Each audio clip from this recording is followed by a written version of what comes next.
মসজিদে হারাম অর্থাৎ মক্কা শরীফ, মক্কার ঘর, যে মক্কার ঘরে লক্ষ লক্ষ মানুষ লক্ষ লক্ষ হাজিরা হজ করে, উমরা করে, জিয়ারত করে।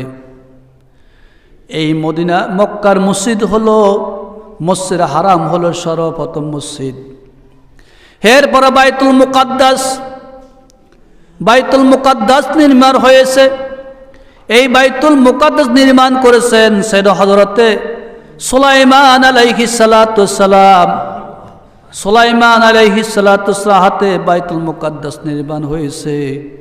এই জন্য পৃথিবীর প্রথম মসজিদ হলো মসজিদ হারাম, দ্বিতীয় মসজিদ বাইতুল মুকাদ্দাস।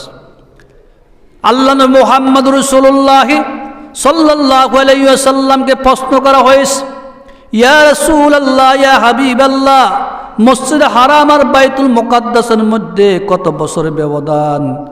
আল্লাহ নবী মুহাম্মদ রাসূলুল্লাহ সাল্লাল্লাহু আলাইহি ওয়াসাল্লাম বলেছেন 40 বছরের ব্যবধান।